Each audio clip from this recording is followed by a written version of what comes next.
कि अगर हमारा गर्दन भी कट जाए, विधायकी तो बहुत मामूली विषय है हमारे लिए, हमारा गर्दन भी कट जाए तो हम थाली में परोस के रख देंगे, लेकिन शर्त यही है कि हमारे बाद और किसी का गर्दन नहीं कटना चाहिए।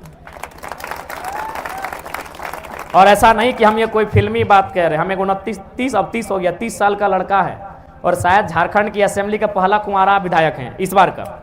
तो हमको तो अपना लाइव देखना चाहिए था, हमको तो कम से कम अब थोड़ा सा अपने आप को बदल देना चाहिए था क्या, कि चलो यार अपना घर परिवार बसाया जाए। विधायक बन गए हैं, 2 लाख 2.5 लाख 3 लाख का सैलरी मिलेगा, गाड़ी के लिए लोन मिलेगा, घर के लिए लोन मिलेगा, एरोप्लेन की यात्रा फ्री में मिलेगी, ट्रेन की यात्रा फ्री में मिलेगी, टोल टैक्स फ्री में पार होंगे, किसी होटल में खाना फ्री में मिलेगा। इस समय तो हमको बदलना चाहिए था कि नहीं चाहिए था। 81 में एक विधायक है जो कुंवारा हैं, कम से कम अपना बिहार शादी एक बढ़िया लड़की के बारे में सोचना चाहिए था कि नहीं चाहिए था।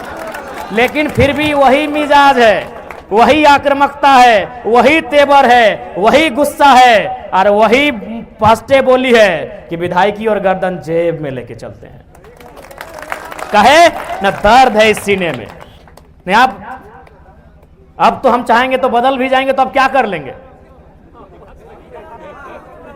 चलिए ठीक है, आप हमको अगला बार वोट नहीं देंगे, हम किसी पार्टी में चले जाएंगे। उस पार्टी का अपना खुद का वोट होता है कि नहीं, पार्टी का वोट होता है कि नहीं। लेकिन आज भी हम सबसे युवा विधायक झारखंड का, इस सदन का एकमात्र कुंवारा विधायक झारखंड का, लेकिन फिर भी हम ऐसो आराम की नहीं कांटों की रास्ता को चुन रहे हैं। बताइए मेरी उम्र का कोई विधायक बनता तो क्या करता। नया साल में दोस्तों के साथ किसी नदी के किनारे जाता, पुरी जाता, दीघा जाता, गोवा जाता कि नहीं। एक 30 साल का कुंवारा युवा विधायक नए साल में क्या करता, अपने दोस्तों के साथ पार्टी करने जाता, पार्टी साटी करता। लेकिन आज जयराम महतो क्रांति की बात आज भी कर रहा है, आज भी वह कांटों की रास्ते में चल रहा है कि नहीं।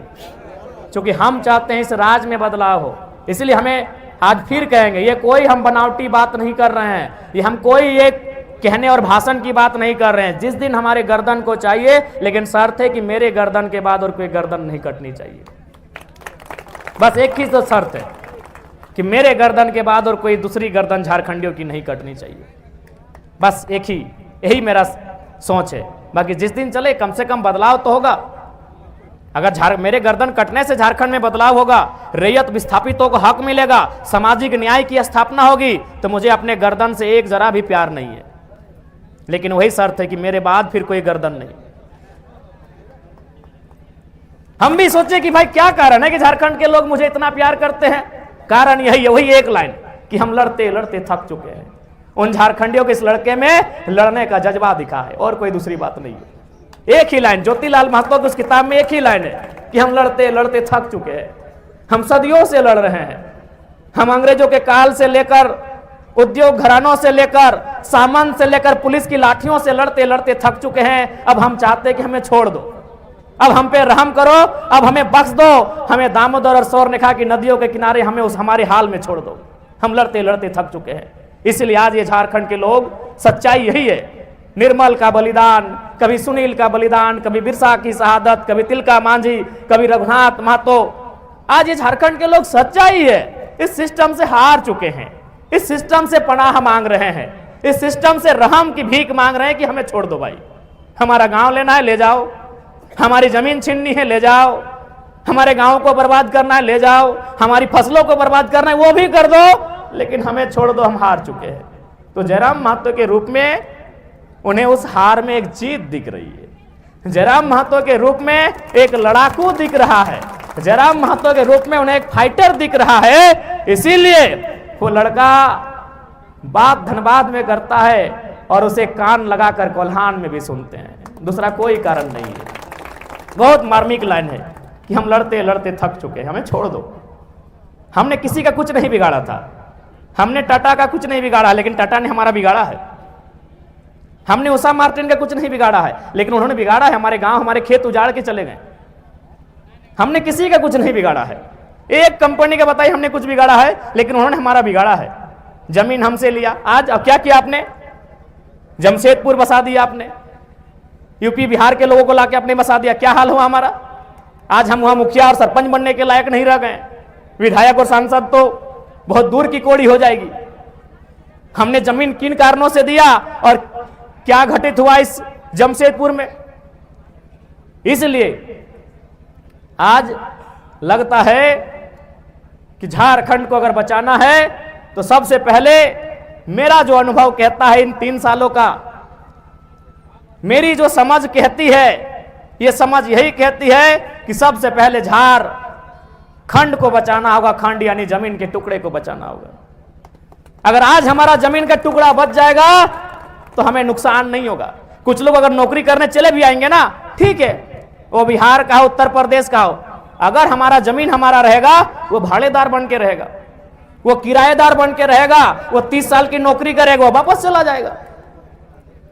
यही ना, अगर हमारी जमीन सुरक्षित रही, ठीक है, आए भाई, भारत एक संवैधानिक देश है, हम 100% रिजर्व नहीं कर सकते, आए, आने के लिए किसने मना किया है, लेकिन हम जमीन नहीं देंगे, हम क्वार्टर देंगे, हम रेंट में देंगे। आए कोई भी रहे, वो बिहार का पुलिस रहे या उत्तर प्रदेश का मास्टर रहे या बंगाल का मैनेजर रहे, आए नौकरी करने के लिए, लेकिन शर्त क्या है, आप हमारी जमीनों में भाड़ेदार बन के रहेंगे। जैसे ही आप 60 साल की उम्र पार करेंगे, बोरिया बिस्तरा लेके अपने राज्य वापस चले जाएंगे। यहां बसने के लिए नहीं देंगे भाई। इसीलिए जमीन को बचाने की आवश्यकता है। इसलिए इस बार के सदन में मेरा महत्वपूर्ण मुद्दा केवल और केवल विस्थापन का रहेगा, रैयतों का रहेगा और जमीन संबंधित रहेगा। यह बहुत बड़ा विषय है। अगर जमीन ही नहीं रहेगा तो देख लीजिए जमशेदपुर की कहानी, ये बड़ी बड़ी इमारतें, ये बड़ी बड़ी दुकानें, और आपका एक जूता सिलाई का दुकान नहीं है तो हमको बता दीजिए। गमरिया में, आदित्यपुर में, बिष्टुपुर में, सोनारी में, साक्षी में, मानगो में, गोलमुरी में, कहीं बताइएगा आपका एक जूता सिलाई का बढ़िया दुकान है?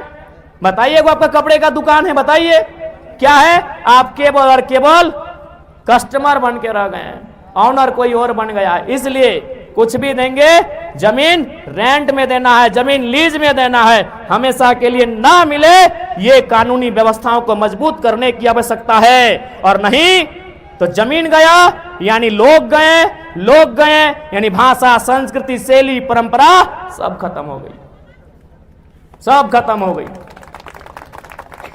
इसलिए आज झारखंड के लोगों को फिर से आवश्यकता है अपनी आवाज को बुलंद करने की। आज झारखंड को फिर से एक आवश्यकता है इस झारखंड को बचाने की। नहीं तो वह दिन दूर नहीं है जब आज झारखंड के लोग गांवों में सीमित हो जाएंगे और अन्य राज्यों से आए हुए प्रभावशाली लोग इस राज्य को चलाएंगे और चला रहे हैं।